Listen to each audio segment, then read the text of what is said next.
The Biden administration has luckily listened to the growing pressure to waive, at least temporarily, the patents for the coronavirus vaccine, paving the way for countries like India, for instance, to manufacture their own.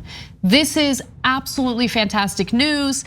And in the meantime, as they're trying to manufacture the vaccine in their own countries, obviously the wealthier countries like the United States should consider shipping some of our vaccines to India and other less developed countries that need our help right now.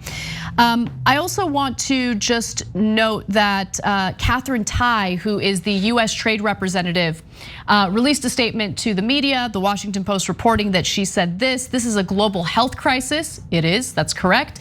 And the extraordinary circumstances of the COVID-19 pandemic call for extraordinary measures. The administration believes strongly in intellectual property protections, we know, but in service of ending this pandemic, supports the waiver of those protections for COVID-19 vaccines.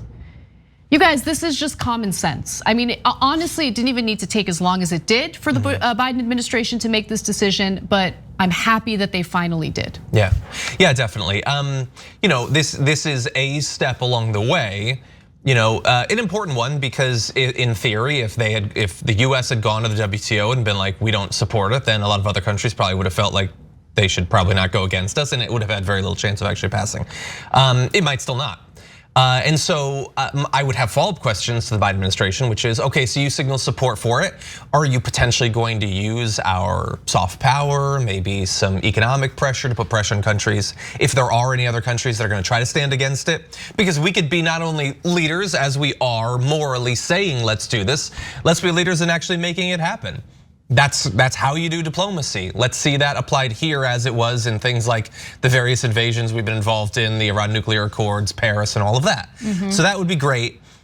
We talked about this on the Daily Report this morning, and at that point, this hadn't been announced. We only had the reporting from CNN of the different factions in the White House, and some of them were afraid of angering the pharmaceutical companies. Others were like, well, I don't know. Biden was pretty explicitly in support of getting rid of them, which is 100% true. And that amazing ad that we shared yesterday on the show hopefully helped in this area. So this is good, but there's a lot of other steps. There's the technology transfers, there's the actual timeline. We can provide so much help and hopefully funding and personnel to actually get this going, but great step.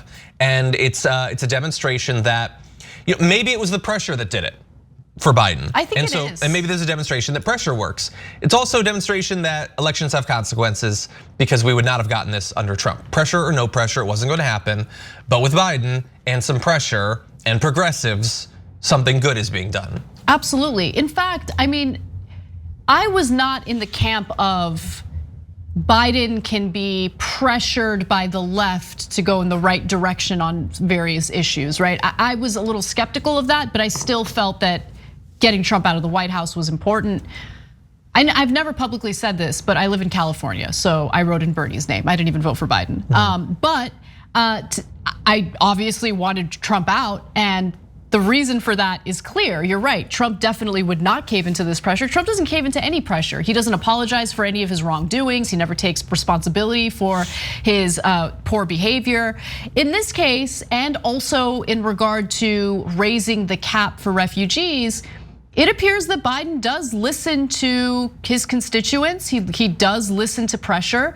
And to your point earlier about how there's still work to be done in ensuring that less developed countries have the vaccine, the story about this, like it came with basically a little bit of a caution sign or whatever you want to say.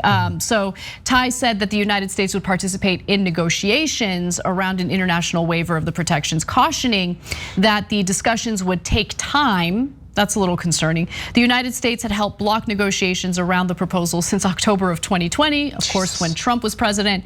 Introduction by India and South African officials. And understand that these companies, Pfizer in particular, is killing it profit-wise with this vaccine. It's important to take a look at that to understand this system does value profits over people. There's no question about it. That's what has stood in the way of waiving this patent. So the vaccine brought in 3.5 billion with a B, billion in revenue in the first 3 months of this year, nearly a quarter of its total revenue, Pfizer reported. That would translate to roughly 900 million in pre-tax vaccine profits in the first quarter. I'm not done yet, there's more. That's pretty good. They're doing real well. Yeah, I'd take that. Also, Pfizer said that it expects the vaccine to generate $26 billion in revenue this year, up from its previous estimate of $15 billion. That could ultimately make the vaccine one of the best-selling pharmaceutical products ever. That's what they're trying to protect. Good. And look, they did it. They made it. They were one of several companies that made it, but they made it, so they should make a whole bunch of money, and they will, no matter what happens, make a whole bunch of money. At some point, though, you start to value people close to as much as money, some of us do. And we know, look, I've seen polls showing overwhelming majorities in virtually every country that's been polled support what Biden just did, supported it before he did it. Because it's the moral thing to do, the idea that like you would let people needlessly die so that a company that's gonna have its best year ever could have a slightly better year than it's ever had, they're gonna do just fine. But really, I just wanna double down on what we were talking about earlier about we've had, Biden is not going to always take the positions that we want. And even when he can be pressured, he won't end up where we would be without needing pressure. All of that is true. I've looked into it and he's not Bernie Sanders, it turns out. He's very much not Bernie Sanders. That said, in the past couple of weeks, Biden has done the squirrely, spineless Dem thing that Dems do, that he wasn't gonna raise the refugee cap like he said that he would. He was going to continue military contracts to build the border wall, which he had said that he would not. And it was looking like he was going to back down from his incredibly clear pledge to advocate for getting rid of these vaccine patents, which he made just a year ago. And what was done? We made a big fuss about it, we complained about it, and he reversed on all three of those things. So I understand that in politics, especially over the past few years, it's been very easy to get apathetic and believe that all of our work is worth nothing. I mean, look at the last two primaries. It's really sucked. And there's this weird thing growing in the internet where some people seem to think that openly mocking organizing and activism is cool for some reason. Okay, well that's fine, you can do that. The rest of us, we're gonna be pressuring Biden to make him into at least something like the president we both need and deserve. And it looks like, at least in some areas, it is working.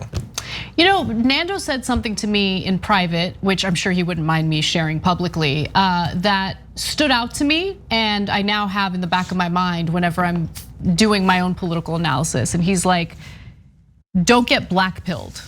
Because we were talking about Senator Joe Manchin and how he says that he's now supportive of passing the PRO Act. He was one of the Democratic senators who hadn't decided to support it yet.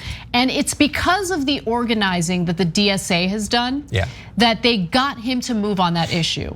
And so rather than celebrate that, we were having an exchange and I was just like, yeah, but he doesn't want to reform the filibuster, and so he knows that there's no chance in hell it's gonna pass, and so he just wants to get the DSA off his back. And Nando's like, Anna, don't get black-pilled, right? That might be true, but moving him on that to the point where he vocally says that he supports the PRO Act, that's a good move. And so you're right, the organizing, the reason why organizing matters is because it's consistent applied pressure on politicians. Tweets are not applied pressure. No one cares about your tweets. I'm just keeping it real. No one. They're not persuaded by Twitter organizing and oh, let's do a Twitter storm, on this one politician or this one person. They don't care. Most of them aren't reading them. They have interns that are reading them. Of course, exactly. So I say go out and go for a walk. And I mean that for your own mental health, but I also mean that when it comes to organizing. Get off your computer, go out there and fight with like-minded people, organize with like-minded people. It's also incredibly rewarding to do that, right? Because you find a home doing that. And I think right now there are a lot of progressive voters, many leftists who feel like they don't have a home. I certainly feel like that time to time, but I had this wonderful conversation with two DSA organizers on The Conversation. Please check that out, because talking to those ladies, it made me realize, like, no, I've got a home. And they've got the right strategy in mind. So definitely check out that conversation and get active. Join them in this fight because the PRO Act is incredibly important. Thanks for watching The Young Turks. Really appreciate it. Another way to show support is through YouTube memberships. You'll get to interact with us more. There's live chat emojis, badges. You've got emojis of me, Anna, John, JR. So those are super fun. But you also get playback of our exclusive member-only shows and specials right after they air. So all of that, all you gotta do is click that join button right underneath the video. Thank you.